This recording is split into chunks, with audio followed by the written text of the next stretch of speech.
just an hour, not for just a day, not for just a year, but always.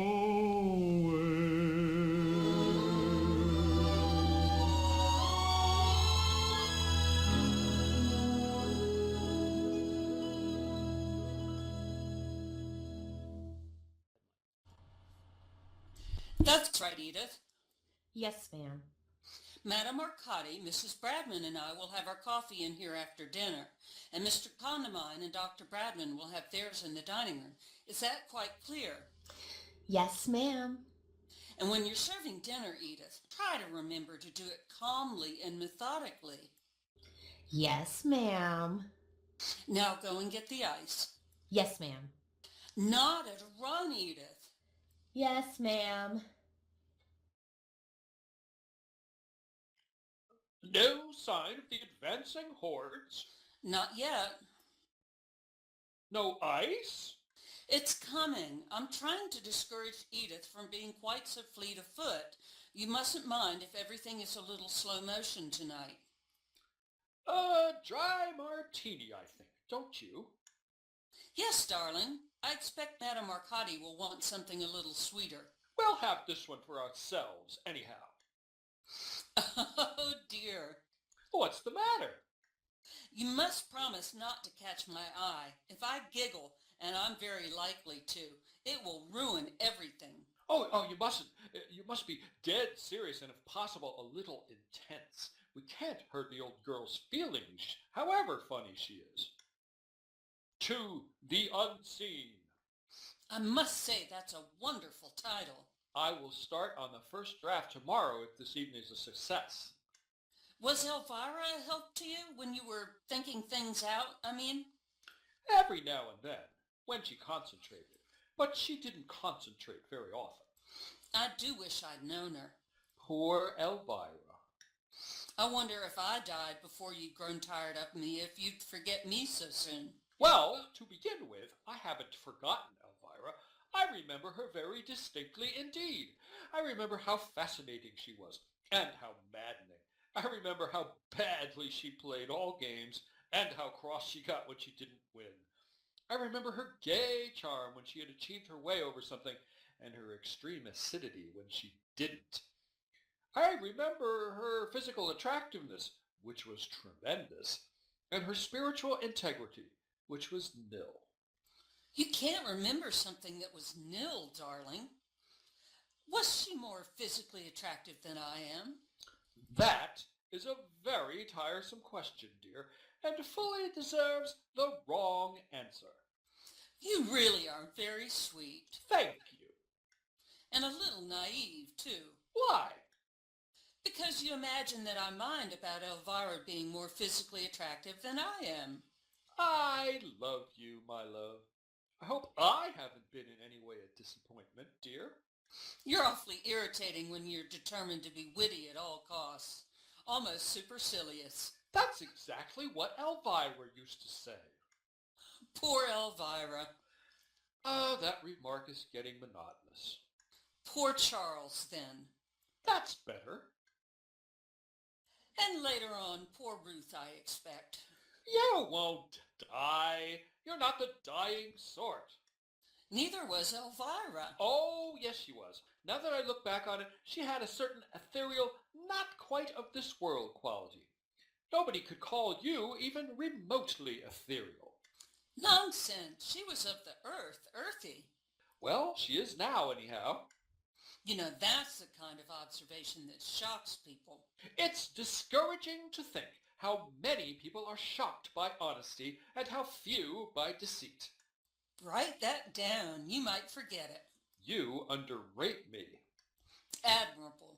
But if tragedy should darken our lives, I still say with prophetic foreboding, poor Ruth.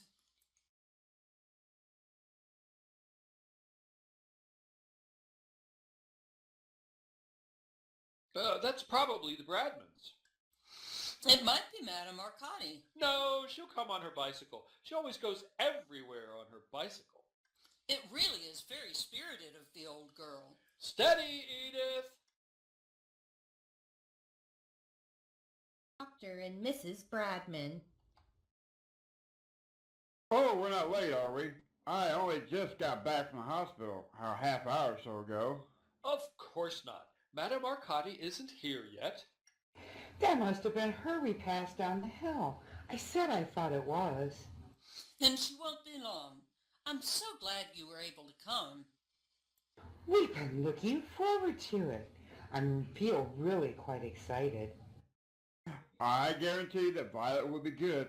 I made her promise. It's funny, isn't it? I mean, anybody doing it as a profession? Oh, I believe it's very lucrative. But she must believe it herself, mustn't she? Or is the whole business a fake? I suspect the worst. A real professional charlatan. That's what I'm hoping for, anyhow. The character I'm planning for my book must be a complete imposter. That's one of the most important factors of the whole story. What exactly are you hoping to get from her? Jargon, principally. A few of the tricks of the trade. I haven't been to a seance for years, eh, Ruth? I want to refresh my memory. Do you think she tells fortunes? I love having my fortune told. I expect so. I was told once on the pier at Asbury Park that I was surrounded by lilies and a golden seven. It worried me for days. We really must all be serious, you know, and pretend that we believe implicitly. Otherwise, she won't play. Also, she might really mind. It would be cruel to upset her. Shall be good as gold. We originally met as colleagues at one of Mrs. Wilmot's literary evenings in Oyster Bay. What sort of books does she write? Two sorts. Rather whimsical children's stories about enchanted woods filled with highly conversational flora and fauna, and enthusiastic biographies of minor royalties. Very sentimental, reverent, and extremely funny. Here she is. She knows, doesn't she? About tonight. Oh, you're not going to spring it on her. Oh, of course. It was all arranged last week. I told her how profoundly interested I was in anything to do with the occult, and she blossomed like a rose.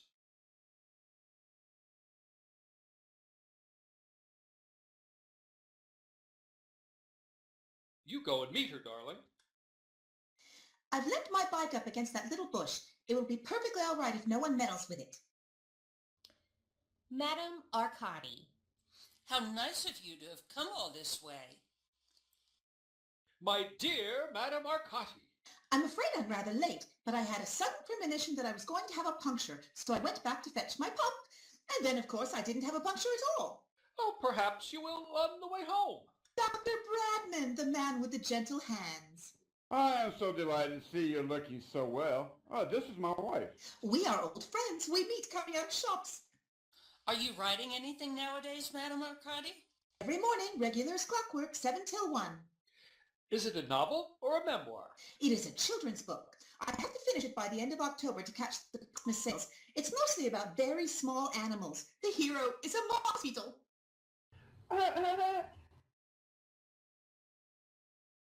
I had to give up my memoir, Princess Paliatani, because she died in April. I talked to her about it the other day, and she implored me to go on with it, but I really hadn't the heart.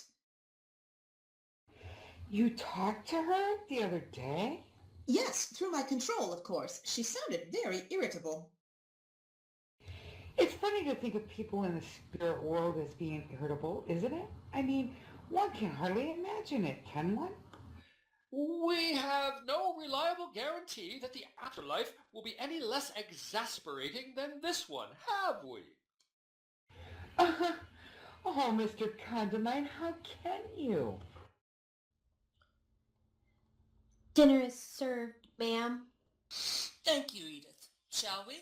No red meat, I hope? There is meat, but I don't think it'll be very red. Would you rather have an egg or something? No, thank you. It's just that I make it a rule never to eat red meat before I work. It sometimes has an odd effect. What sort of effect? Oh, nothing of the least importance. If it isn't very red, it won't matter much.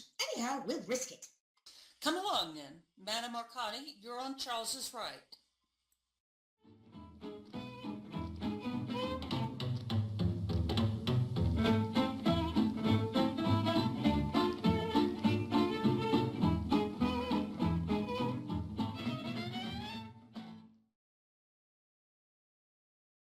My mother said she went right back to the Borgias, which I think accounted for a lot one way or another. Even as a child, she was given to the most violent, destructive tempers. Very inbred, you know. Yes, she must have been. Control was quite scared the other day when we were talking. I could hear it in her voice. After all, she's only a child. And she still goes on being a child? I mean, she doesn't show any signs of growing older? Time values on the other side are utterly different from ours. Can you foretell the future? Certainly not. I disapprove of fortune tellers most strongly. Oh, really? Why? Too much guesswork and fake mixed up with it. Even when the gift is genuine, and it only very occasionally is, you can't count on Why not? time again. Time is the reef upon which all our frail mystic ships are wrecked.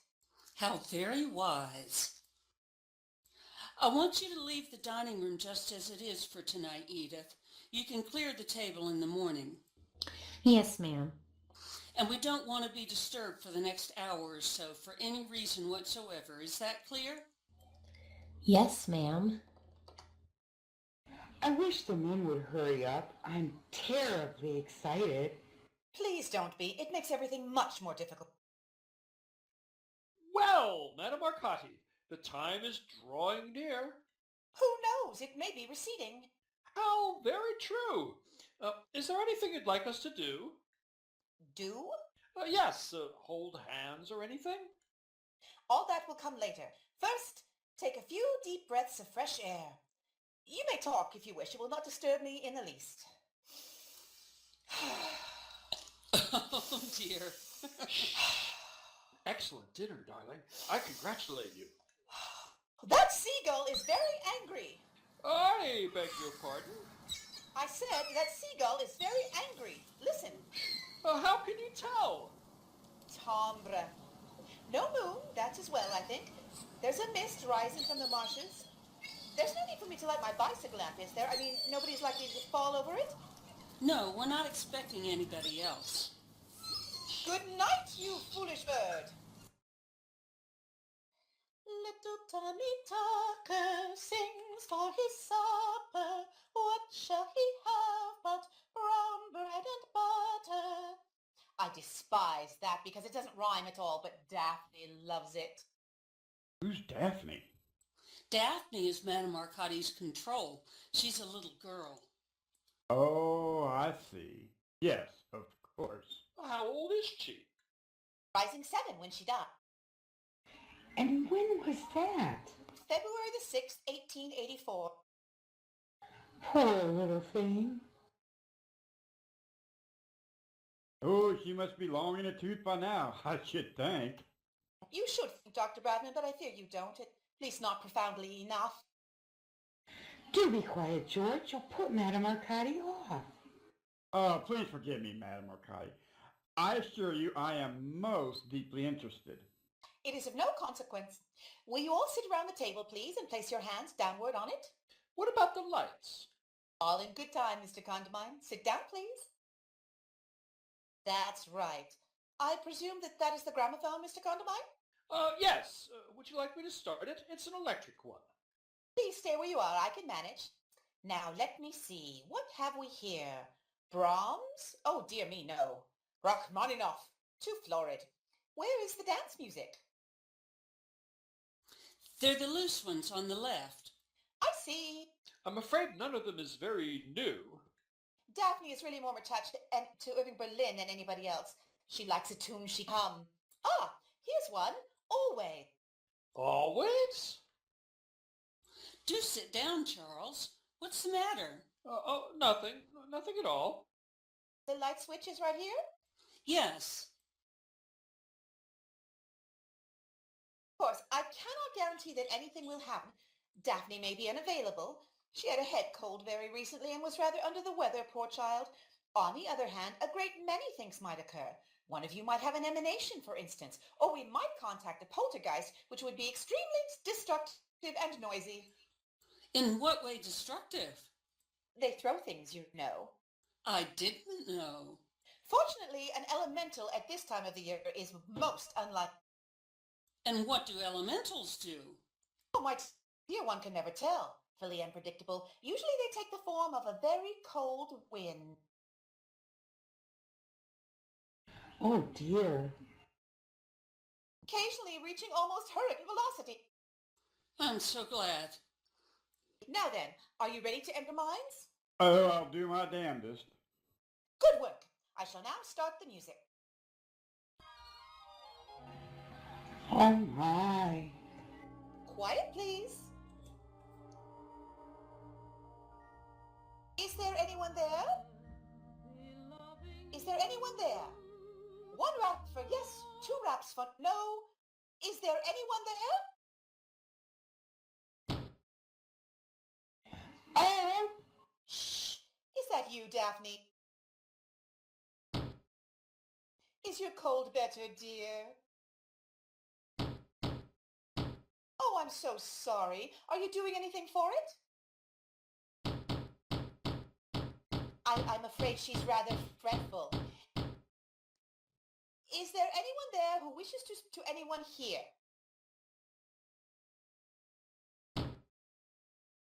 Ah, now we're getting somewhere. No, Daphne, don't do that, dear. You're hurting me. Daphne, dear, please. Oh, be good. There's a dear child. Oh. You say there is someone there who wishes to speak to someone here. Is it me? Is it Dr. Bradman? Is it Mrs. Bradman? Is it Mr. Condamine? Stop it! Behave yourself! Daphne! Is it Mr. Condamine?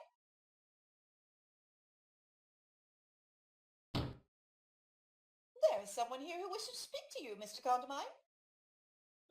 Tell him to leave a message. I really must ask you not to be flippant, Mr. Condamine. Charles, how can you be so idiotic? You'll spoil everything. I'm sorry, it slipped out. Do you know anybody who has passed over recently? Not recently, except my cousin in the civil service, and he wouldn't be likely to want to communicate with me. We haven't spoken for years. It might be old Mrs. Plummet. You know, she died Memorial Day. I can't imagine why old Mrs. Plummet should wish to talk to me. We had very little in common. It's worth trying anyhow. Are you old Mrs. Plummet? She was very deaf. Perhaps you'd better shout. Are you old Mrs. Plummet?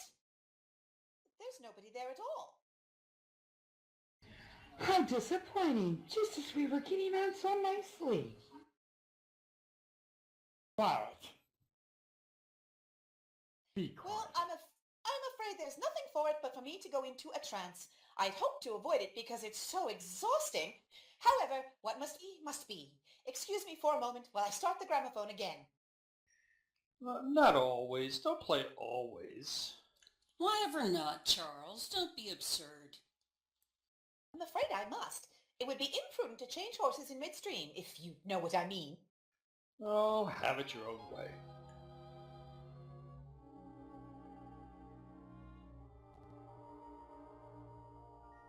Little Tommy Tucker sings for Yeah, it his must be summer. Daphne. So I have an owl noise out. George, please. Ah! Good God! Keep still, Charles. Press down hard. There now. It's trying to get away. I can't hold it. Leave it where it is. Who said that? Who said what? Somebody said, leave it where it is. Nonsense, dear. I heard it distinctly. Well, nobody else did they? I never heard a sound. It was you, Ruth. You're playing tricks. I'm not doing anything of the sort. I haven't uttered a word. Good evening, Charles. Ventriloquism, that's what it is. Ventriloquism. What is the matter with you? You must have heard that. One of you must have heard that. Heard what? You mean to sit there solemnly and tell me that none of you heard anything at all? I certainly didn't. Neither did I. I wish I had. I would love to hear something. It's you who are playing tricks, Charles. You're acting to try to frighten us. I'm not. I swear I'm not. It's difficult to think of what to say after 7 years, but I suppose good evening is as good as anything.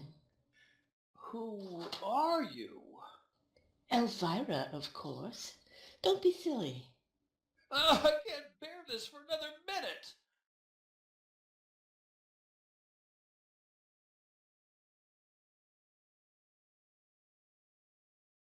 Did you hear anything at all that we didn't hear, really?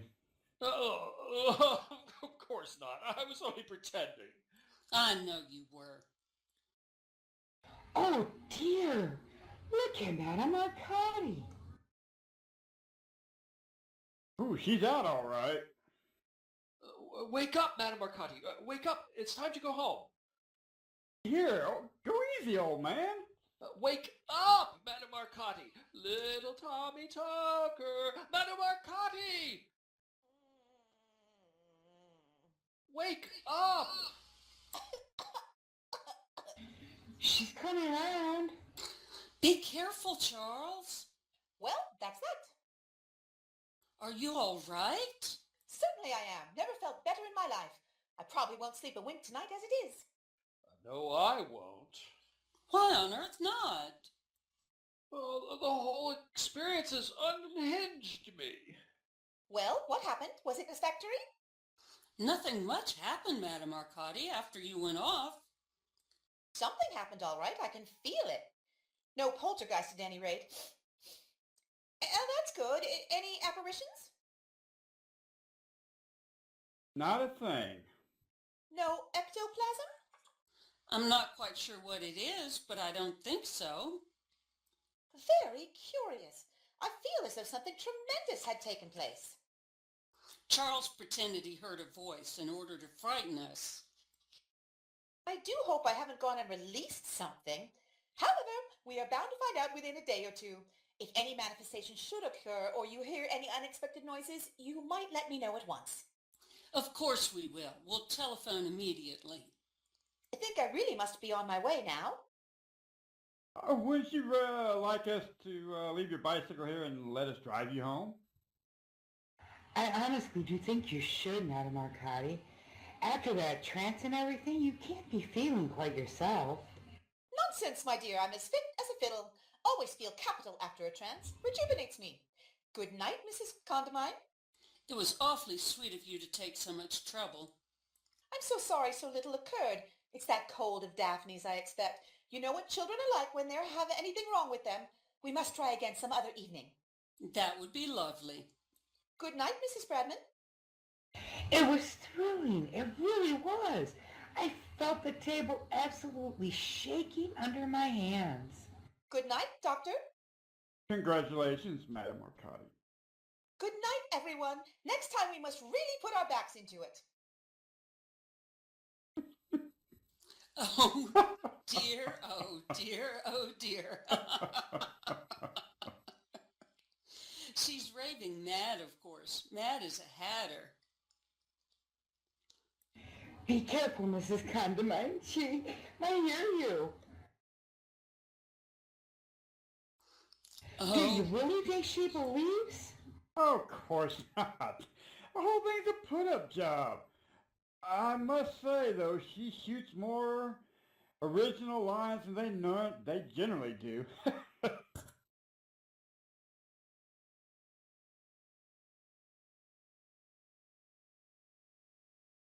I do hope Mr. Condamine got all the atmosphere he wanted for his book. He might have got a great deal more if he hadn't spoiled everything by showing off. I'm really very cross with him. Ooh, I suddenly felt a draft. There must be a window open somewhere. No, they're shut.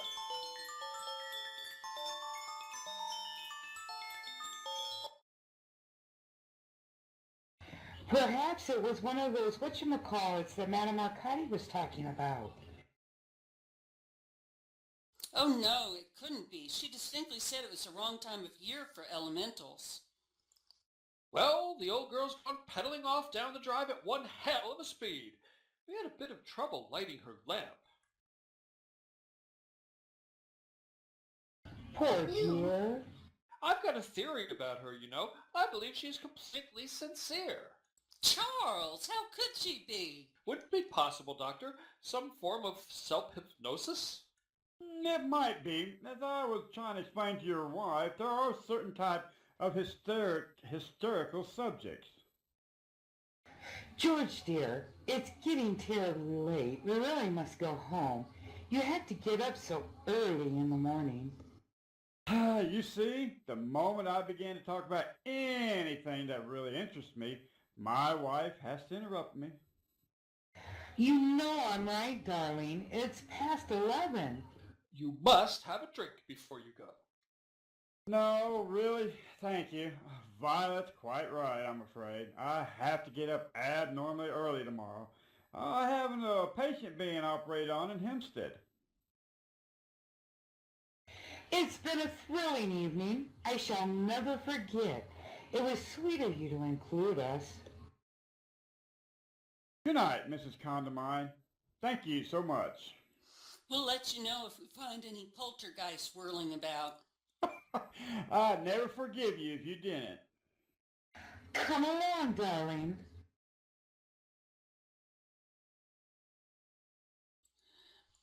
Well, darling? Well? Yes, you seem odd somehow. Do you feel quite well? Perfectly. I think I'll have a drink. Do you want one? No, thank you, dear. It's rather chilly in this room. Come over by the fire. I don't think I'll make any notes tonight. I'll start fresh in the morning. My God! Charles! That was very rude, Charles, dear. Elvira! Then it's true. It was you. Of course it was. Charles, darling Charles, what are you talking about? Are you a ghost? I suppose I must be. It's all very confusing. Charles! What do you keep looking over there for? Look at me. What's happened? Don't you see? See what? Elvira! Come and sit down, darling. Yes, Elvira, dear, this is Ruth. Ruth, this is Elvira. Do please come sit down, darling. You mean you can't say you can't see her? Listen, Charles, you just come sit down quietly by the fire. Don't worry about the mess on the carpet. Edith can clean it up in the morning. But you must be able to see her. She's there. Look, right in front of you, there. Are you mad? What's happened to you? You can't see her. If this is a joke, dear, it's gone quite far enough. Sit down, for God's sake, and don't be idiotic. Well, what am I to do? What am I to do? I think you might at least be a little more pleased to see me. After all, you conjured me up. I didn't do any such thing. Nonsense, of course you did. That awful child with the cold came and told me you wanted to see me urgently. I've gone mad. That's what it is. I've gone raving mad. Relax. How can I relax? I'll never be able to relax again as long as I live. Now sit down. Why are you so anxious for me to sit down? What good will that do? I want you to relax. You can't relax standing up. African natives can. They can stand on one leg for hours. I don't happen to be an African native. You don't happen to be a what? An African native! What's that got to do with it? Oh, it doesn't matter, Ruth. Really, it doesn't matter. We'll say no more about it. See, I've sat down. Oh, get rid of her, Charles. Then we can talk in peace. That's a thoroughly immoral suggestion. You ought to be ashamed of yourself. What is immoral? I wasn't talking to you. Well, who are you talking to then? Elvira, of course. To hell with Elvira. There now, she's getting cross. Well, I don't blame her. What don't you blame her for? Oh, God. Now look here, Charles. I gather you've got some sort of plan behind this. I'm not quite a fool. I suspected you when we were doing that idiotic seance. Don't be so silly. What plan could I have? I don't know. It's probably something to do with the characters in your book, how they, or one of them, would react to a certain situation. But I refuse to be used as a guinea pig unless I'm warned beforehand what it's all about. Elvira is here, Ruth. She's sitting a few feet away from you. Yes, dear, I can see her distinctly under the table with the zebra. But Ruth! I'm not going to stay here arguing any longer. Hooray. Shut up.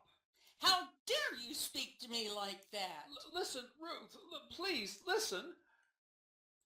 I will not listen to any more of this nonsense. I'm going up to bed now. I will leave you to turn out the lights, and I won't be asleep. I'm too upset. So you can come in and say goodnight to me when you feel like it. Oh, that's big of her, I must say. Be quiet. You're behaving like a gutter snipe. That is all I have to say. Good night, Charles. Ruth!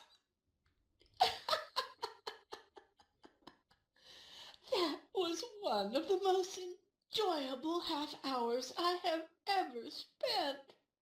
Oh, Elvira, how could you? Poor Ruth. Where have you come from? Do you know, it's very peculiar, but I've sort of forgotten. Are you here indefinitely? I don't know that either. Oh, my God. Why would you hate it so much if I was? Well, you must admit it would be embarrassing. I don't see why, really. It's all a question of adjusting yourself.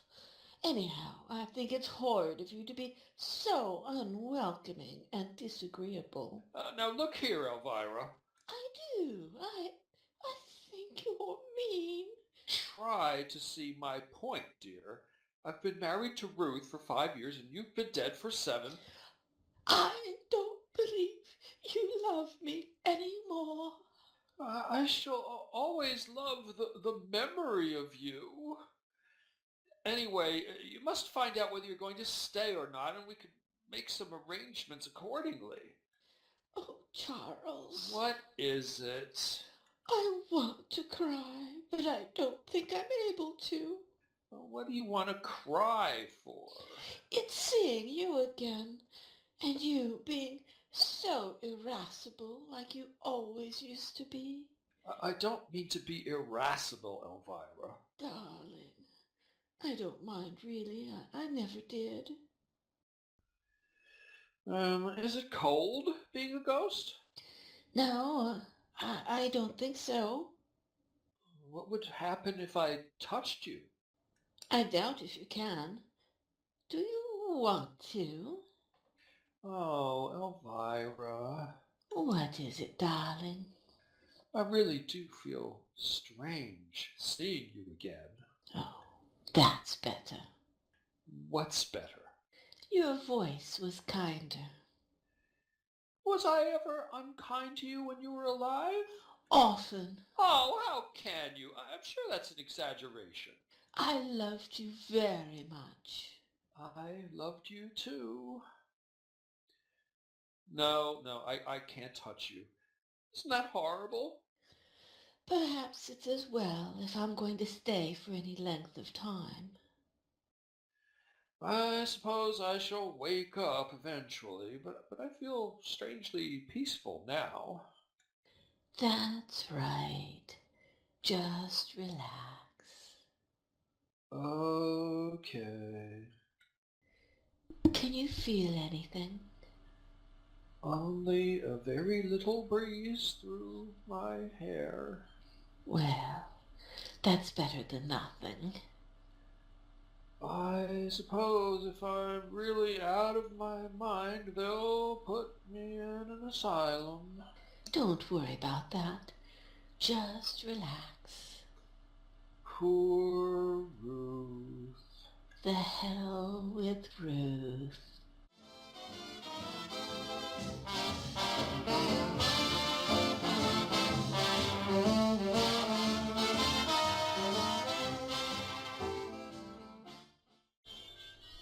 Good morning, darling. Good morning, Charles. It certainly is. What certainly is what? A good morning. A tremendously good morning. There isn't a cloud in the sky, and everything looks newly washed. Edith's keeping your breakfast hot. You'd better ring. I intend to work all day. I'm sure. I'm very glad to hear it. You're very glacial this morning. Are you surprised? Frankly, yes. I expected more of you. Well, really? Good morning, Edith. Good morning, sir. Feeling fit?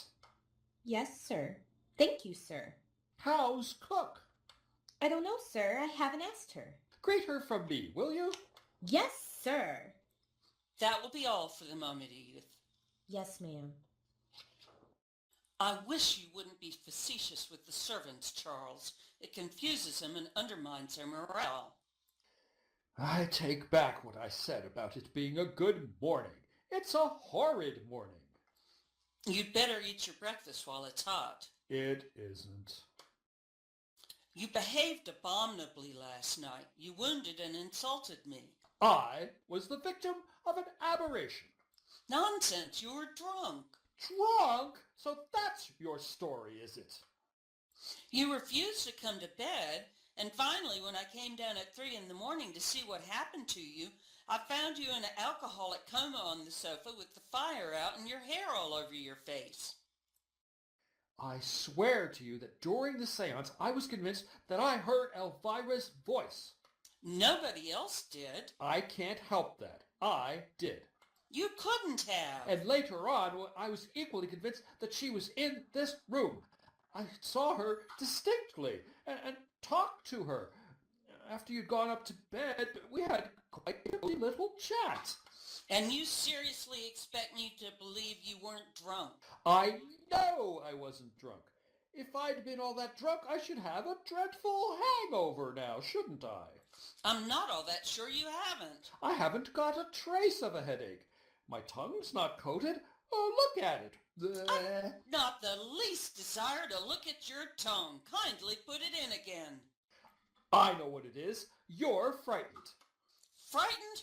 Rubbish. What is there to be frightened of? Elvira, you wouldn't have minded all that much even if I had been drunk. It's only because it was all mixed up with Elvira. I seem to remember last night before dinner telling you your views of female psychology were rather didactic. I was right. I should have added that they were puerile. That was when it all began. When what all began? We were talking too much about Elvira. It's dangerous to have somebody very strongly in your mind when you start dabbling with the occult. She certainly wasn't strongly in my mind. She was in mine. Oh, she was she? You tried to make me say that she was more physically attractive than you, so that you could hold it over me. This is too much. Women. My God, what I think of women. Your view of women is academic to say the least. Just because you've always been dominated by them doesn't necessarily follow that you know anything about them. I've never been dominated by anyone. You were hag-ridden by your mother until you were 23. Then you got into the clutches of that awful Mrs. whatever her name was. Mrs. Winthrop Llewellyn. I'm not interested. Then there was Elvira. She ruled you with a rod of iron. Elvira never ruled anyone. She was much too elusive. That was one of her greatest charms. Then there was Maud Charteris. The only woman in my whole life who's ever attempted to dominate me is you. You've been at it for years. That is completely untrue. Oh, no, it isn't. You boss me and bully me and order me around. You won't even allow me to have a hallucination if I want to. Charles, alcohol will ruin your whole life if you allow it to get hold of you. You And what know if- that. And what about you?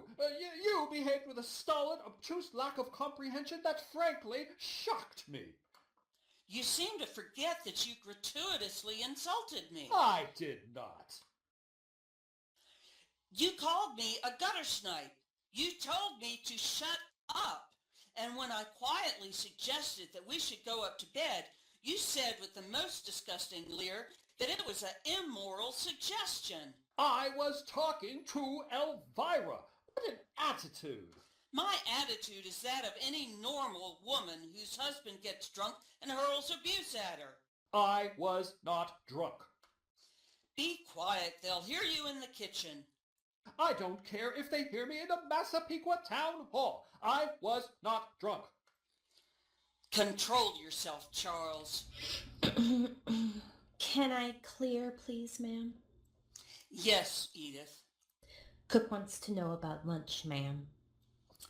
Will you be in to lunch, Charles? Oh, please don't worry about me. I'll be perfectly happy with a bottle of gin in my bedroom. Don't be silly, dear. Tell Cook we'll both be in. Yes, ma'am. I'm going to Stony Brook this morning. Is there anything you want? Yes, a great deal. But I doubt if you could get it in Stony Brook. Tell Cook to put Alka-Seltzer down on my list, will you, Edith?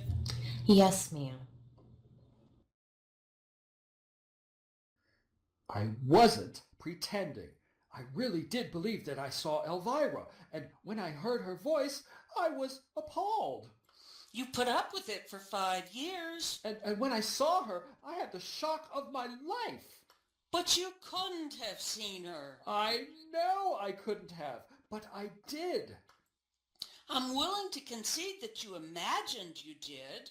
That's what I've been trying to explain to you. Well, how do you feel now? Physically, do you mean? Altogether. Apart from being worried, I feel quite normal.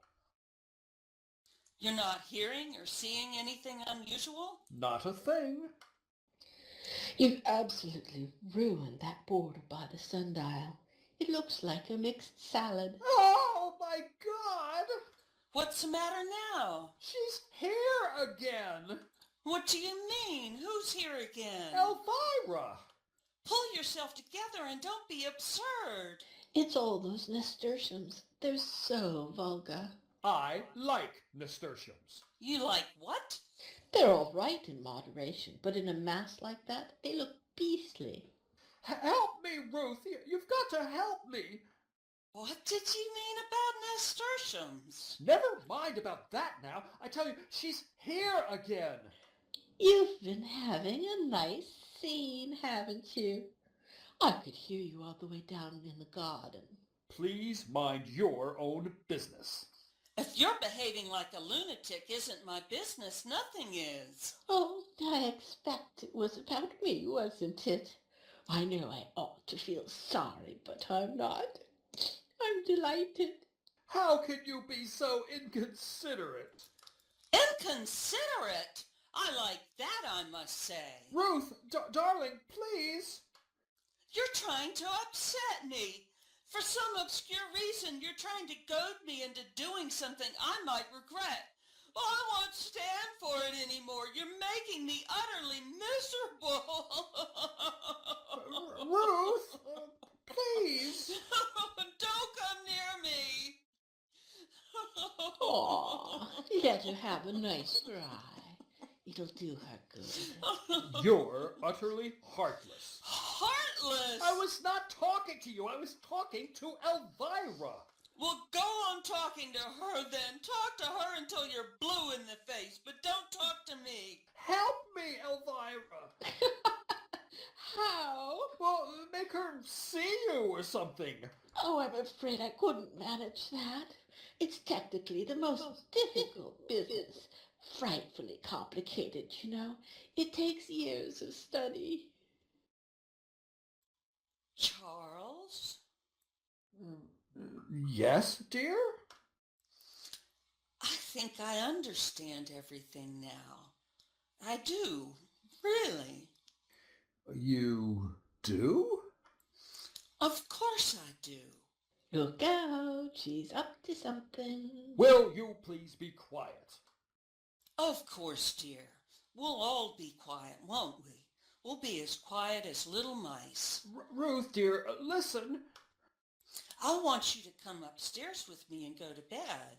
The way that woman hops on bed is nothing short of erotic. I'll deal with you later. Very well, darling. Come along. What are you up to? I'm not up to anything. I just want you to go quietly to bed and wait there until Dr. Bradman comes. She'll have you in a straitjacket before you know where you are. Help me! You must help me! My dear, I would with pleasure, but I can't think how. I can. Listen, Ruth. Yes, dear. Bear with me. However bad it may seem, bear with me for just 5 minutes longer. Very well. What is it? Now listen.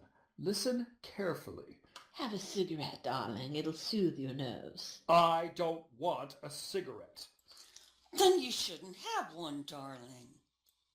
Ruth, I want to explain to you clearly and without emotion that beyond any shadow of a doubt, the ghost or shade or whatever you like to call it of my first wife, Elvira, is in this room now. Yes, dear. I know you don't believe it and are trying valiantly to humor me, but I intend to prove it to you. Why not lie down and have a nice rest? You can prove anything you want to later on. She may not be here later on. Don't worry, she will. Oh, God. Hush, dear. Promise you'll do what I ask. Well, that depends on what it is. Ruth, you see that bowl of flowers on the table? Yes, dear. I did it myself this morning. Very untidily. You may not. Very well. I never will again, I promise. Elvira will now carry that bowl of flowers to the mantelpiece and back again. You will, Elvira. Won't you, just to please me? Oh, all right. I will just this once. Not that I approve of all these Penn and Teller carryings on. Now, Ruth, watch carefully. Very well, dear. Go on, Elvira. Take her to the mantelpiece and back again. How dare you, Charles? You ought to be ashamed of yourself. What on earth for? You want to get rid of me. You're trying to drive me out of my mind. Don't be so silly. You are cruel and sadistic, and I will never forgive you. I am not going to put up with this anymore. You must believe it. You must. That was Elvira. I swear it was. Let me go. Charles, this is madness. Sheer madness. It's some sort of auto-suggestion, isn't it? Some form of hypnotism. Swear to me it's only that. Swear to me it's only that. Ah!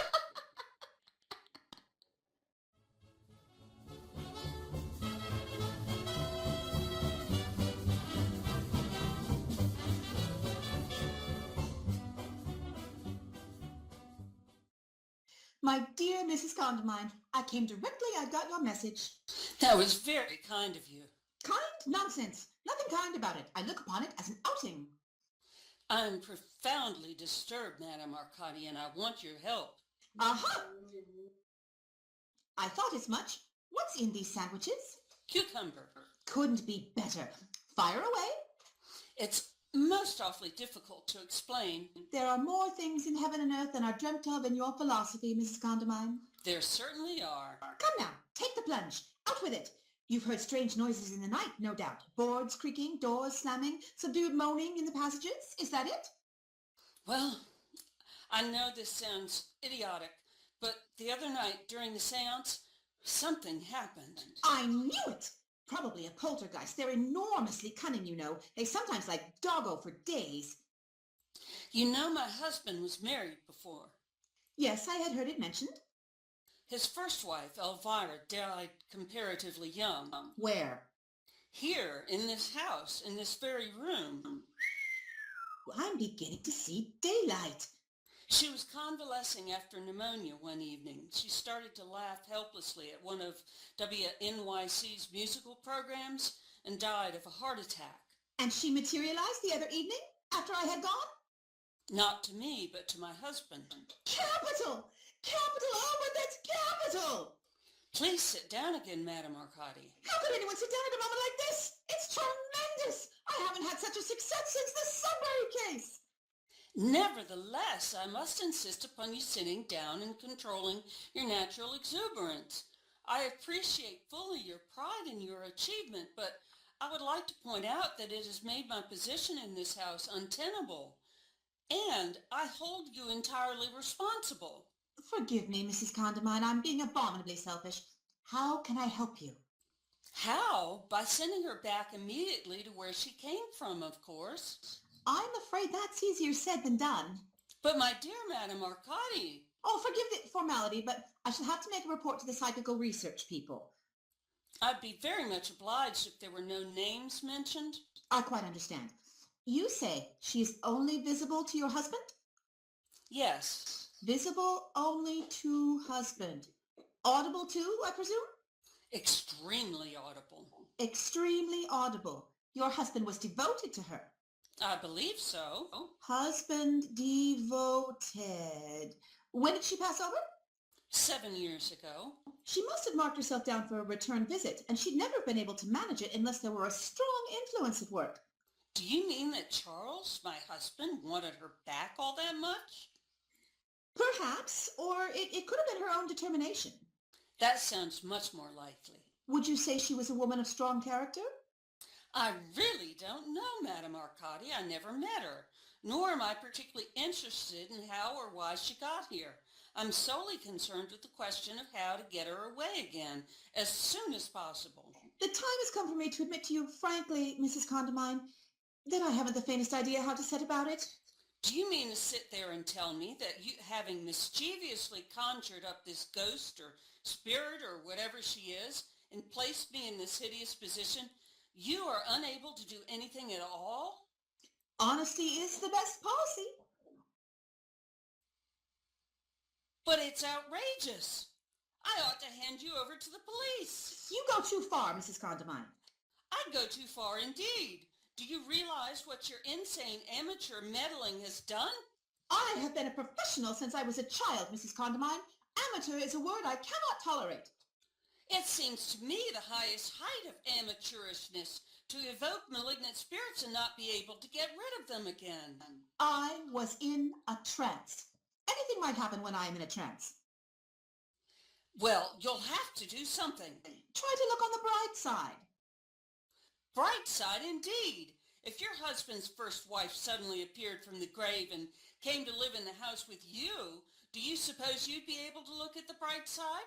Kindly remember that I came here the other night on your own invitation.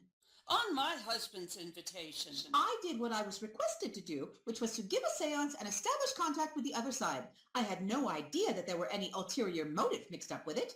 Ulterior motive? Your husband was obviously eager to get in touch with his former wife. If I had been aware of that at the time, I should naturally have consulted you beforehand. After all, noblesse oblige. He had no intention of trying to get in touch with anyone. The whole thing was planned in order for him to get material for a mystery story he was writing about a homicidal medium.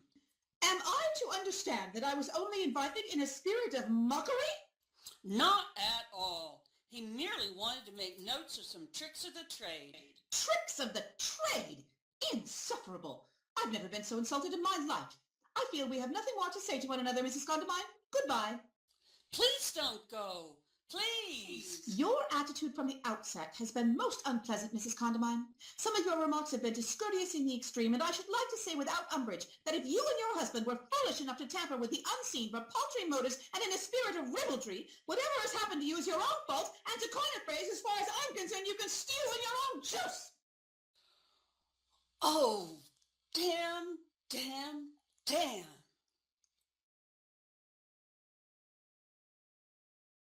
What on earth was Madame Arcati doing here? She came to tea.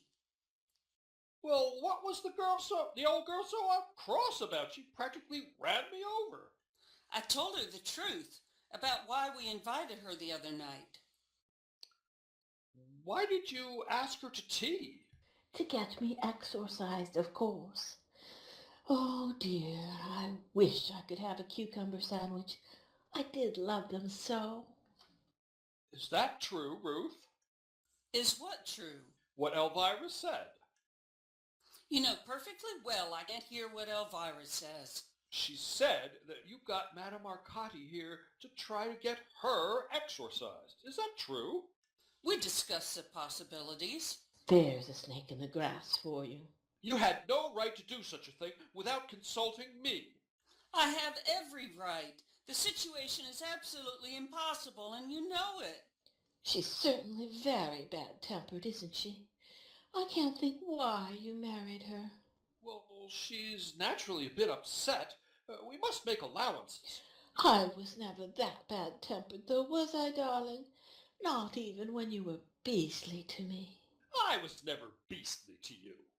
Where is Elvira at the moment? Over by the sofa. Now look here, Elvira. I'll have to call you Elvira, won't I? I can't very well go on saying Mrs. Condamine all the time. It would sound too silly. I don't see why. Did she say anything? She said she'd like nothing better. You really are sweet, Charles, darling. I worship you. I wish to be absolutely honest with you, Elvira. Ooh, hold on to your hats, boys. I admit I did ask Madame Arcati here with a view to getting you exercised, and I think that if you were in my position, you'd have done exactly the same thing, wouldn't you? I shouldn't have done it so obviously. What did she say? Nothing. She just nodded and smiled. Thank you, Elvira. That's generous of you. I really would so much rather there were no misunderstandings between us. That's very sensible, Ruth. I agree entirely. I want, before we go any further, to ask you a frank question. Why did you really come here? I don't see that you could have hoped to have achieved anything beyond the immediate joke of making Charles into some sort of astral bigamist. I came because the power of Charles's love tugged and tugged and tugged at me. Didn't it, my sweet? What did she say? She said that she came because she wanted to see me again. Well, she's done that now, hasn't she? Didn't the old spiritualist have any constructive ideas about getting rid of me? What did Madame Arcati say? She said she couldn't do a thing. Hooray! Well, don't be upset, Ruth, dear. We shall soon adjust ourselves, you know. You must admit, it's a unique experience. I can see no valid reason why we shouldn't get a great deal of fun out of it. Fun? Charles, how can you? You must be out of your mind. Not at all. I thought I was at first, but now I must say I'm beginning to enjoy myself. Oh, Charles, Charles, no! She's off again. Oh. You must really not be so callous, Elvira. Try to see her point a little. I suppose she said something insulting. No, dear, she didn't do anything of the sort. Now look here, Elvira. She's over by the window now.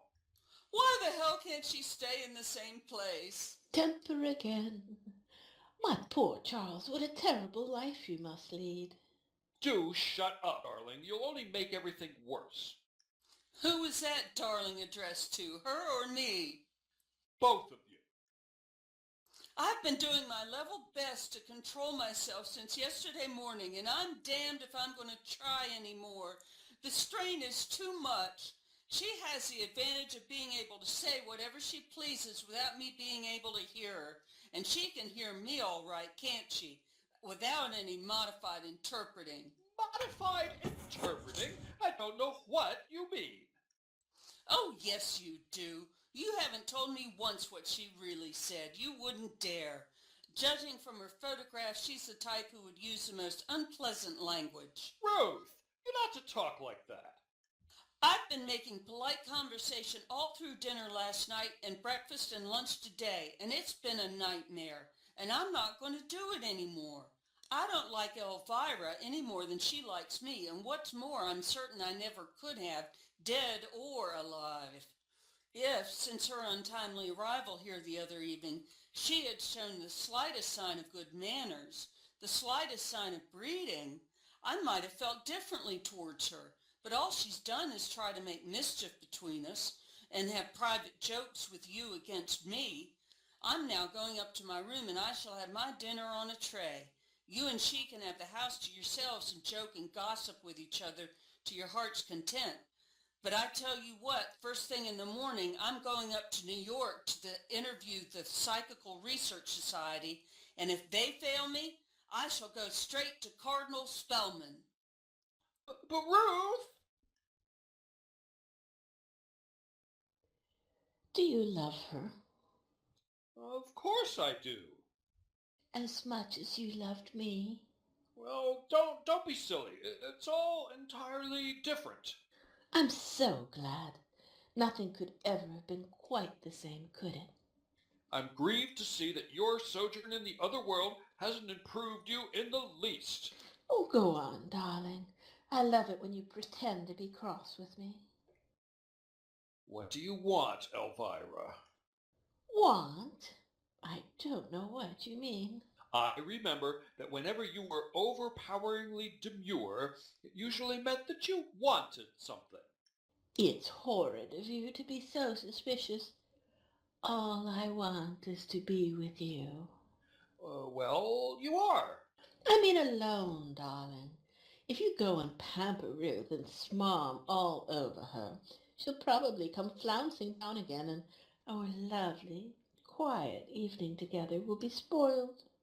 You're incorrigibly selfish. Well, I haven't seen you for 7 years. It's only natural that I should want a little time alone with you to talk over old times. I'll let you go up for just a little while if you really think it's your duty. Of course it is. Then I don't mind. You're disgraceful, Elvira. You won't be long, will you? You'll come down again very soon. I shall probably dress for dinner while I'm upstairs. You can read Vogue or something. Darling, you don't have to dress for me. I always dress for dinner. What are you going to have? I should like to watch you eat something really delicious. Be a good girl now. You can play the gramophone if you like. Thank you, Charles.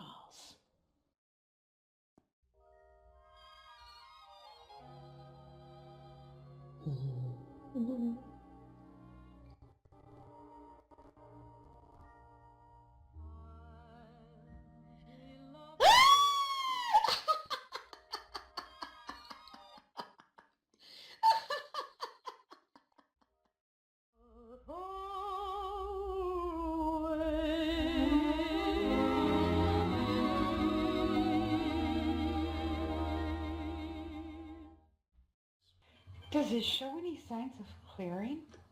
No, it's still pouring. Don't worry about your husband's arm, Mrs. Condamine. I'm sure it's only a sprain. It's not his arm I'm worried about. And I'm sure Edith will be up and about again in a few days. My cook gave notice this morning. Well, really, Servants are awful, aren't they? Not a shred of gratitude. At the first signs of trouble, they run out on you like rats leaving a sinking ship. Well, nothing to worry about, Mrs. Condamine. It's only a slight sprain. I'm so relieved. He made a great deal of fuss when I examined it. Men are such worse patients than women. You know, particularly high-strung men like your husband. Is he so highly strung, do you think? Yes. As a matter of fact, I want to talk to you about that. I'm afraid he's been overworking lately. Overworking? He's in a rather nervous condition. Nothing serious, you understand. What makes you think so? I know the symptoms. Of course, the shock of the fall might have something to do with it, but I certainly would advise a complete rest for a couple weeks. What symptoms did you notice? Oh, nothing to be unduly alarmed about. Oh, a certain air of strain, an inability to focus his eyes on the person he's talking to, and a few rather marked irrelevancies in his conversations. I see. Can you remember any specific examples? Oh, he suddenly shouted, "What are you doing in the bathroom?" And then a little later, while I was writing him a prescription, just suddenly said, "For God's sakes, behave yourself." How he extraordinary. He often goes on like that, particularly when he is immersed in writing a book. Oh, I'm not in the least bit perturbed about it, really. But I do think rest and a change would be a good idea. How is poor Edith? Oh, I'm not... Oh, she'll be all right in a few days. She's recovering from the concussion. It's funny, isn't it, that both your housemaid and your husband should fall down on the same day? Isn't it? Yes, if that sort of thing amuses you. Of course, I didn't mean it like that, Mrs. Condamine. Come along, my dear. You're talking too much, as usual. You are horrid, George. Goodbye, Mrs. Condamine. Goodbye. Well, how does it feel? All right. It's only a slight sprain, you know. I had intended to drive into Massapequa this evening. It would be much better if you didn't. It's extremely inconvenient. You can easily wait and go tomorrow, Charles. I can't stand another of those dreary evenings at home, Charles. It'll drive me nuts. And I haven't seen a movie in 7 years. Let me be the first to congratulate you. Oh, what's that, old man? Charles, dear, try to be sensible, I implore you. Oh, sorry, I forgot. Well, you can drive the car if you promise to go very slowly and carefully. Your gear shift is on the right, isn't it? Yes. You'd do much better to stay at home. Didn't you drive him in? I'm afraid not. I have lots to do in the house, and there's Edith to be attended to. Well, I'll leave it to you to fight it out amongst yourselves.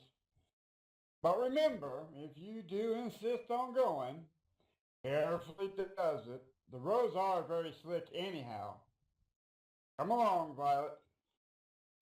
Goodbye again. Goodbye, Mr. Condamine. Goodbye. You really are infuriating, Elvira. Surely you can wait and go to the movies another night. What? I was talking to Elvira. She isn't here. You sure she isn't here? Quite sure. I want to talk to you. Oh, God. I must. It's important. You've behaved very well for the last few days, Ruth. You're not going to start making scenes again, are you? Poor Elvira. What did she expect? Surely even an ectoplasmic manifestation has the right to expect a little of the milk of human kindness. Milk of human fiddlesticks. Elvira is as trusting as a puff adder. You're granite, Ruth. Sheer, unyielding granite. And a good deal more dangerous into the bargain. Dangerous? I never heard anything so ridiculous. How could a poor, lonely, wistful little spirit like Elvira be dangerous? This is a fight, Charles, a bloody battle, a duel to the death between Elvira and me. Don't you realize that? Melodramatic hysteria. I am making every effort not to lose my temper with you, Charles, but I must say you're making it increasingly difficult for me. All this talk of battles and duels. She came here with one purpose and one purpose only, and if you can't see that, you're a bigger fool than I thought you were. What purpose could she have had beyond a natural desire to see me again? After all, you must remember that she was extremely attached to me. Poor child. Her purpose is perfectly obvious. It's to get you to herself forever. That's absurd. How could she? By killing you off, of course. Killing me off? You're mad. Why do you suppose Edith fell down the stairs and nearly cracked her skull? What's Edith got to do with it? Because the whole top stair was covered with axle grease. Cook discovered it afterwards. You're making this up, Ruth. If you were dead, it would be her final triumph over me. She'd have you with her forever on a damned astral plane, and I'd be left high and dry. She's probably planning some sort of spiritual remarriage. I wouldn't put anything past her. I grant you that as a character she was always rather light and irresponsible. But I would never have believed her capable of low cunning. For heaven's sake, stop looking like a wounded spaniel and concentrate. This is serious. Oh, what are we to do? You're not to let her know we suspect a thing. Behave perfectly ordinarily, as though nothing had happened. I'm going to Madame Arcadi immediately. I don't care how cross she is. She's got to help us.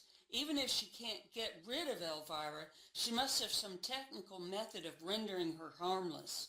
If a trance is necessary, she shall go into a trance if I have to beat her into it. I'll be back in half an hour. Tell Elvira I've gone to see the Reverend. Look out! What? I merely said, it's a nice look out. What's a nice look out? The weather, Elvira. The barometer is going down and down and down. It's positively macabre. I find it difficult to believe that you and Ruth, at this particular moment, can't think of anything more interesting to talk about than the weather. I can't stand this anymore. I really can't. Ruth, dear, please. Has she broken out again? What did she say? She asked if you'd broken out again. Charles and I were not talking about the weather, Elvira, as you so shrewdly suspected. I should loathe you to think we had any secrets from you. And so I shall explain exactly what we were talking about. I was trying to persuade him not to drive you into Massapequa this evening. It'll be bad for his arm, and you can perfectly easily wait until tomorrow. However, as he seems determined to place your wishes before mine in everything, I have nothing further to say. I'm sure I hope you both enjoy yourselves. She is a woman of sterling character. It's a pity she's so ungiving. As I told you before, I would rather not discuss Ruth with you. It makes me uncomfortable. I won't mention her again. Are you ready? What for? To go to Massapequa, of course. I want a glass of sherry first. I don't believe you want to take me at all. Well, of course I want to take you, but I think it would be more sensible to wait until tomorrow. It's a rotten night. How familiar this is. In what way familiar? All through our married life, I had only to suggest something for you immediately start being evasive. I'm not being evasive. I merely said... All right, all right. We'll spend another cozy, intimate evening at home with Ruth sewing away at that hideous centerpiece and snapping at us like a terrier. Well, the car won't be back for half an hour at least. What do you mean? Oh, Ruth's taken it. She had to go and see the Reverend. What? What on earth's the matter? You say Ruth's taken the car? Yes, to go and see the Reverend, but she won't be long. Oh, my God, my God. My Elvira! Well, stop her. You must stop her at once. Why? What for? Stop her. Go out and stop her immediately. No, it's too late now. I heard her go a couple of minutes ago. Oh. What are you going on like this for? What have you done? Dylan, I haven't done anything. My God, the car! No, Charles, no. Ruth was right. You did want to kill me. You've done something to the car. No. Oh. What did you do? Answer me.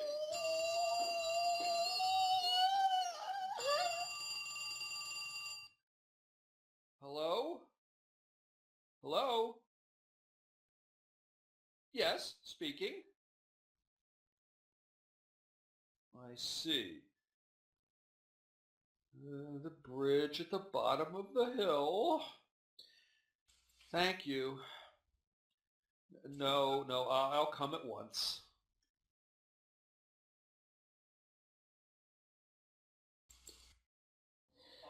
Ruth.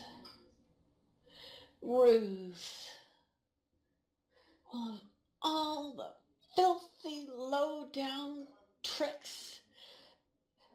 Oh, stop it, Ruth. Ruth, leave me alone.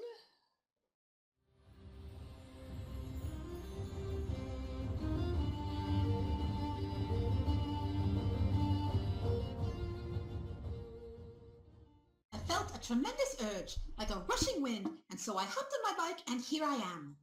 It was very kind of you. No, not kind at all. It was my duty. I know it strongly. Duty? I allowed myself to get into a huff the other day with your late wife. I rode all the way home in the grip of temper, Mr. Condamine. I have regretted it ever since. You told my wife distinctly that you were unable to help her. You were perfectly honest. Over and above the original unfortunate mistake, I see no reason for you to reproach yourself. I threw in the towel. In a moment of crisis, I threw in the towel instead of throwing down the gauntlet. Well, whatever you threw, Madame Arcati, I very much fear nothing could have been done. It seems that circumstances have been a little too strong for all of us. I cannot bring myself to admit defeat so easily. It is gall and wormwood to me. I could have at least concentrated, made an effort. Oh, never mind. I do mind. I cannot help it. I mind with every fiber of my being. I have been thinking very carefully. I've also been reading up a good deal during the last few dreadful days. I gather that we are alone? My first wife is not in the room. She's upstairs lying down. The funeral exhausted her. I imagine that my second wife is with her, but of course I have no way of knowing for certain. It came to me last night, Mr. Condamine. It came to me in a blinding flash. I had just finished my Ovaltine and turned out the light when I suddenly started up in bed with a loud cry. Great Scott, I said. I've got it. After that, I began to put two and two together. At 3 in the morning, with my brain fairly seething, I went to work on my crystal for a little bit, but it wasn't very satisfactory. Cloudy, you know. Oh, I'm afraid there's nothing whatever to be done. But there is. I have found a formula. Here it is. I copied it out of Edmondson's Witchcraft and its byways. Charles. What on earth's the matter? Oh, what is she doing here? Madame Arcati, allow me to introduce my first wife, Elvira. How do you do? What does she want, Charles? Send her away. Very interesting. Very interesting. I smell ectoplasm strongly. What a disgusting thing to say. Where is she now? Here, close to me. Are you happy, my dear? Tell the silly old bitch to mind her own business. Just a moment, Madame Arcadi. This is wonderful. Wonderful. For God's sakes, tell her to go to the other room, Charles. I've got to talk to you. Madame Arcadi? Just a moment. I almost have contact. I can sense the vibrations. This is magnificent. Oh, go on, Elvira. Don't be a spoilsport. Give her a bit of encouragement. If you'll promise to get her into the other room... All right. Yes! Yes! Oh, again! Again! How's this that? is first rate. This is really first rate. Absolutely stunning. I'm so glad you're pleased. Please get rid of her. Rose will be down in a minute. Madame Arcadi, would you think it most frightfully rude if I asked you to go into the dining room for a moment? My first wife wishes to speak to me alone. Oh, you darling. You little darling. The whole thing's been a failure. A miserable, dreary failure. And oh, what high hopes I'd started out with. You can't expect much sympathy from me, you know.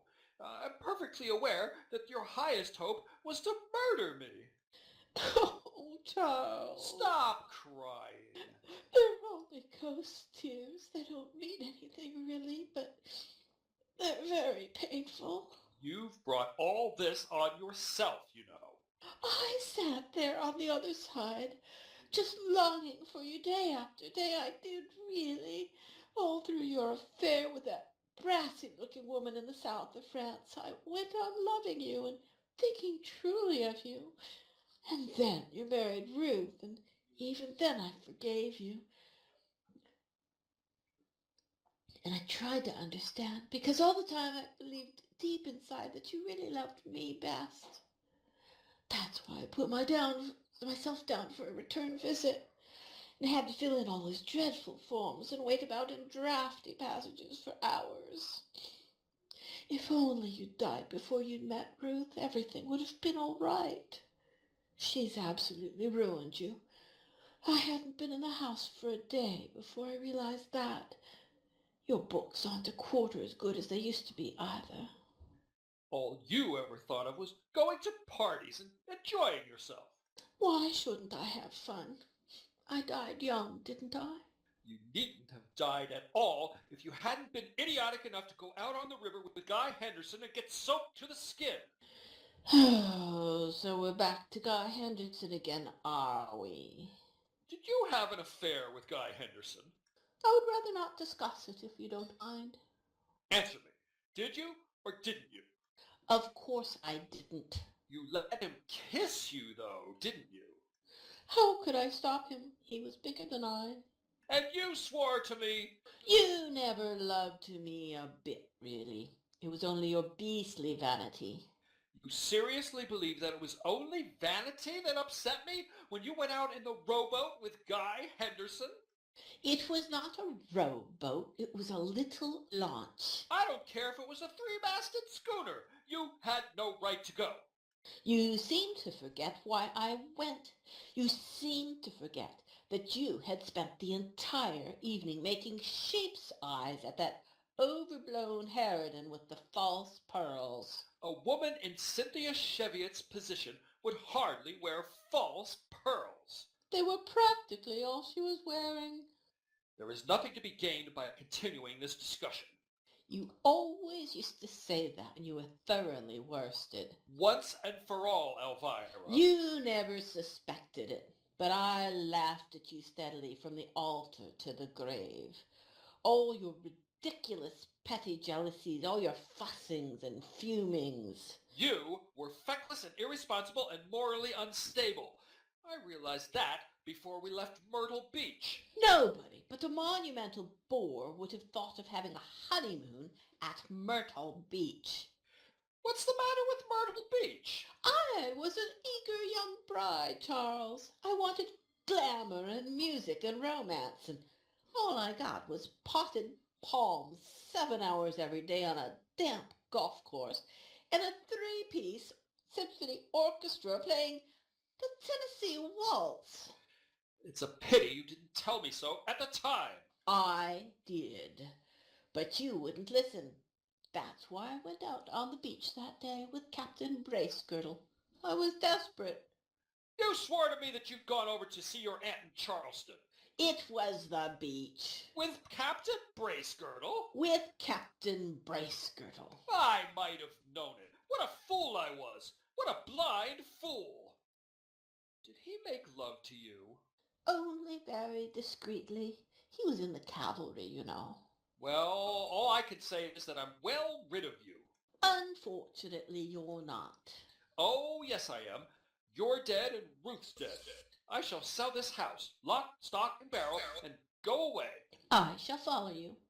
I shall go a long way away. I shall go to South America. You'll hate that. You were always a bad traveler. That can't be helped. I shall have to follow you. You called me back. I did not call you back. Call her in. She's got to get me out of this. I quite agree. And sooner the better. Madame Arcati, would you please come in now? Is the darling still here? Yes, she is. Where? Tell me where. Over by the hearth, blowing her nose. Oh, my dear. Oh, my dear. Stop her fawning on me, Charles, or I shall break something. Elvira and I have discussed the whole situation, Madame Arcati, and she wishes to go home immediately. I can't guarantee anything, you know. I'll do my best, but it may not work. Marilyn does all this sort of thing at parties and bores us stiff with it. Now then, the gramophone. In the old days, of course, they used a zither or reed pipes. We'd better have the same record we had before, I think. I'm as eager for it to succeed as you are. Don't make any mistake about that. But I'll lay you 10-1 it's a dead failure. Now, if your wife would be kind enough to lie down. Go on, Elvira. This is sheer nonsense. Don't blame me if I get the giggles. Concentrate. Think of nothing. That's right, quite right. Hands at the sides, legs extended, breathe steadily. 1, 2, 1, 2, 1, 2. Is she comfortable? Are you comfortable, Elvira? No. She's quite comfortable. I shall join you in a moment, Mr. Condamine. I may have to go into a slight trance, but if I do, pay no attention. Now, first the music, and away we go.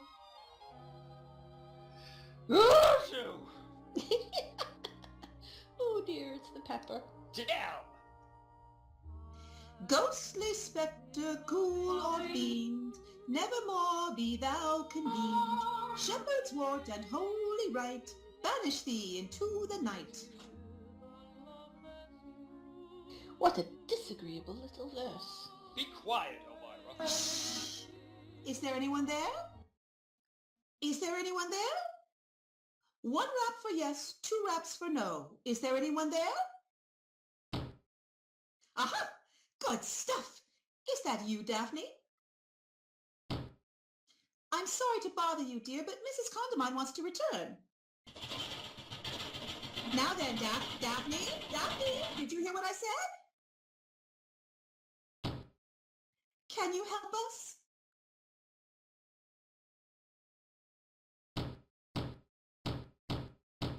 Hold tight, Mr. Condamine. Oh! Oh! Oh!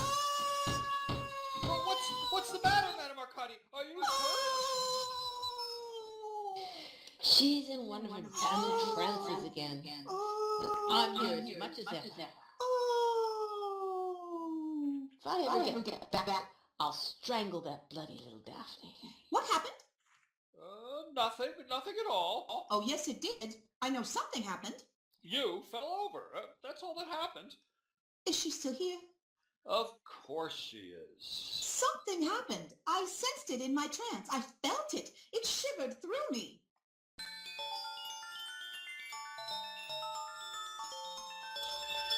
Once and for all, Charles, what the hell does this mean?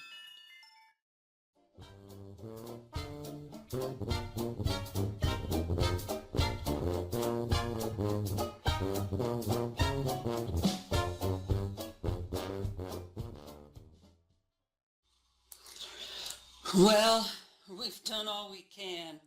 I must say I couldn't be more exhausted. It'll be daylight soon.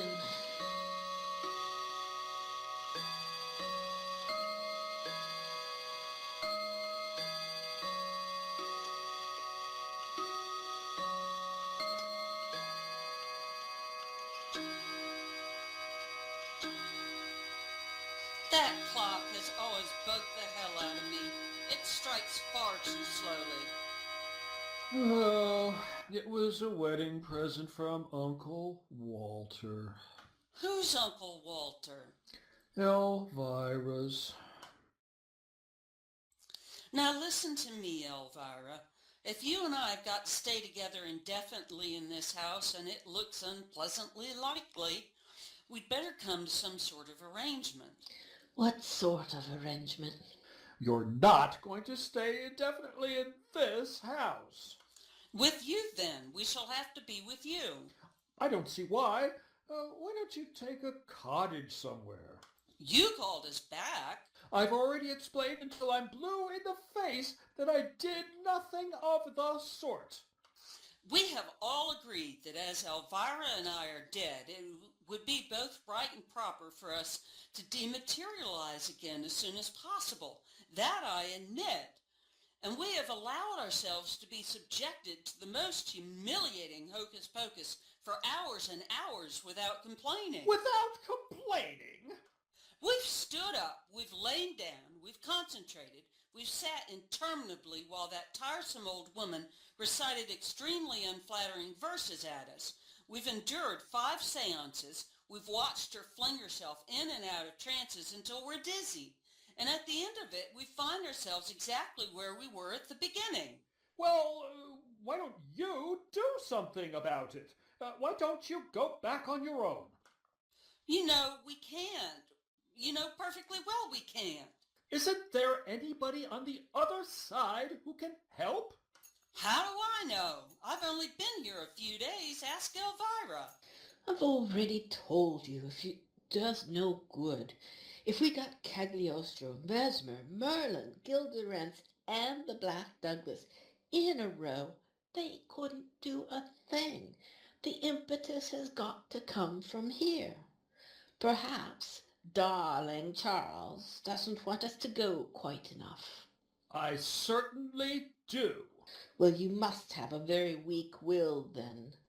I always suspected it. What time is it? 5:10.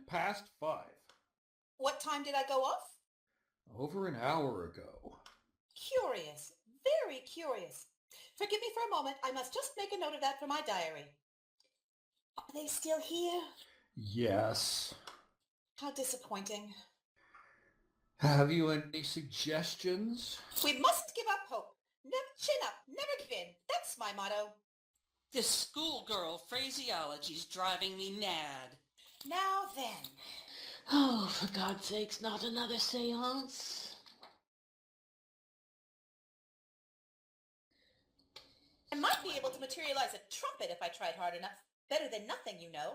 I feel as fit as a fiddle after my rest. I don't care if she materializes a whole symphony orchestra. I implore you not to let her have another seance. Now listen, Madame Arcati. Before you go off into any further trances, I really think we ought to discuss the situation a little. Are the girls getting despondent? I'm afraid they are, rather. Now then, Mr. Condamine, the discussion. Fire away. Well, my wives and I have been talking it over, and they are both absolutely convinced that I somehow or other called them back. Very natural. I am equally convinced that I did not. You may not know your own strength, Mr. Condamine. I did not call them back, either consciously or subconsciously. Neither of them could have appeared unless there had been somebody, a psychic subject, in the house who wished for them. Well, it wasn't me. Great Scott! I believe I've been barking up the wrong tree. How do you mean? The Sudbury case. I don't understand. There's no reason why you should. It was before your day. I wonder. Oh, I wonder. What did you do? I dematerialized old Lady Sudbury after she'd been firmly entrenched in the private chapel for over 17 years. How? Can you remember how? Wait, all in good time. Now, let me see. Who was in the house during our first séance? Only the Bradmans, Ruth and me, and yourself. Ah, yes, to be sure. But the Bradmans weren't here last night, were they? No. Be you in nook or cranny, answer me. Be you in still room or closet, answer me. Be you behind the panel, above the stair, beneath the eaves, waking or sleeping, answer me. That ought to do it, or I'm a Dutchman. Do what? Shh, wait. Did you ring, sir? No, Edith. I'm sorry, sir. I could have sworn I heard the bell or somebody calling. I was asleep. I don't rightfully know which it was. Come here, child. Oh, Go on. Go to Madame Arcati. It's quite all right. Who do you see in this room, child? you, madame. Go on. The master. Anyone else? Oh, no, madame. Look again. I don't understand, sir. Come, child. Don't beat around the bush. Look again.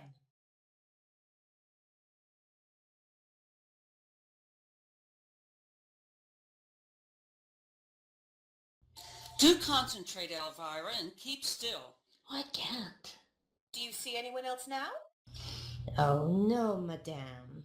She's lying. Oh, madame. Where are they now? By the fireplace. Oh! She can see them. Do you mean she can see them? Probably not very clearly, but enough. Let me go. I haven't done nothing nor seen nobody. Let me go back to bed. Please, sir, Please do as Madame Arcati asks, Edith. I haven't done anything wrong. It's all right.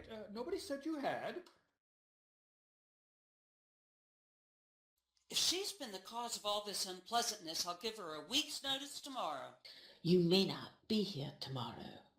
Look at me, Edith. Here, Edith. Listen to the clock. Tick-tock, tick-tock.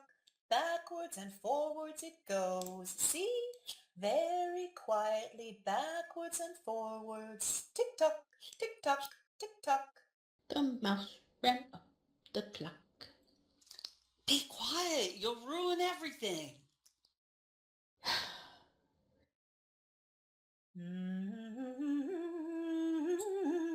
Well, so far so good. She's off all right. Off? She's a natural. Just the same as the Sudbury case. It really is the most amusing coincidence. Now then, would you ask your wives to stand close together, please? Where? Over there, by the window. Elvira? Ruth? I resent being ordered around like this. I don't like this at all. Don't like any of it. I feel peculiar. I'm afraid I must insist. It would serve you right if we flatly refused to do anything at all. Are you sorry for having been so mischievous, Edith? Oh, yes, madame. You know what you have to do now, don't you, Edith?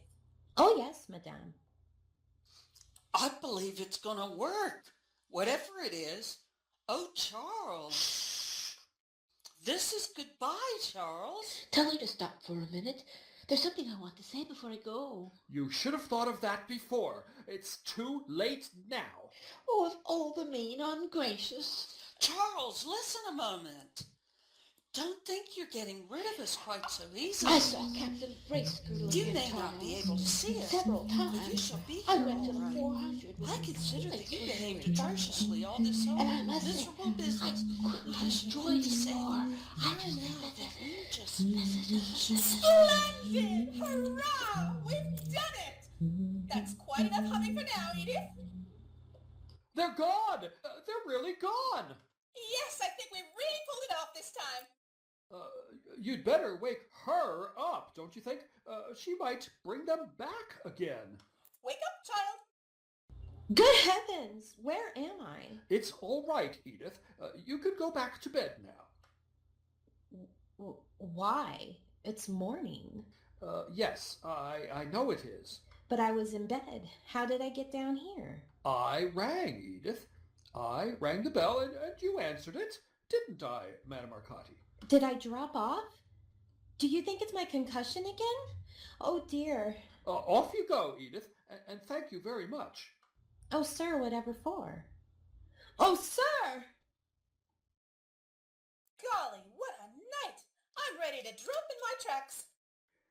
Perhaps you'd give me the pleasure of lunching with me one day soon.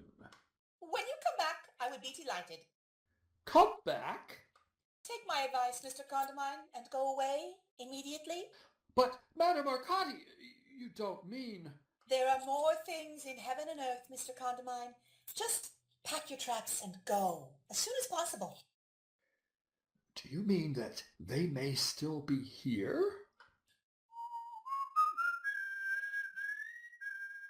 Quien sabe, as the Spanish say. I wonder. I'll follow your advice, Madame Arcati. Thank you again. Well, goodbye, Mr. Condamine. It's been fascinating, from first to last. Fascinating. Oh, don't trouble. I can find my way. Ciao once more, and good hunting. Ruth? Elvira? Are you there? Ruth! Elvira! I know damn well you're there. I just want to tell you that I'm going away, so there's no point in your hanging around any longer. I'm going a long way away, somewhere where I don't believe you'll be able to follow me. In spite of what Elvira said, I don't think spirits can travel over water. Is that quite clear, my darlings? You said in one of your more acid moments, Ruth, that I had been hag-ridden all my life. How right you were. But now I'm free, Ruth dear, not only of Mother and Elvira and Mrs. Winthrop Llewellyn, but free of you too. And I would like to take this farewell opportunity to say that I'm enjoying it immensely. Aha, I thought so. You were very silly, Elvira, to imagine I didn't know all about you and Captain Bracegirdle. I did. But what you didn't know was that I was extremely attached to Paula Westlake at the time. I was reasonably faithful to you, Ruth, but I doubt it would have lasted much longer. You were becoming increasingly domineering, you know, and there's nothing more off-putting than that, is there?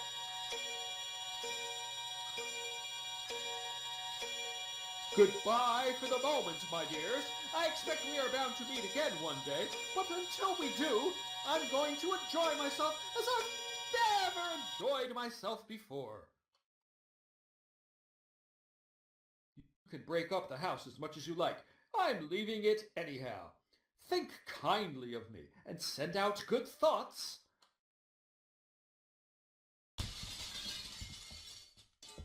Nice work, Ruth. Get Elvira to help you. Persevere. Goodbye again.